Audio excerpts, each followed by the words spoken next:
Ano ba yan? Paano ba magsunda yan? Yan, ganito. Kung paano malaman kung hanggang saan ang laman ng tangke.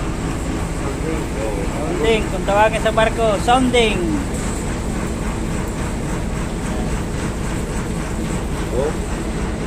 Yan, yun yung marking nila, oh.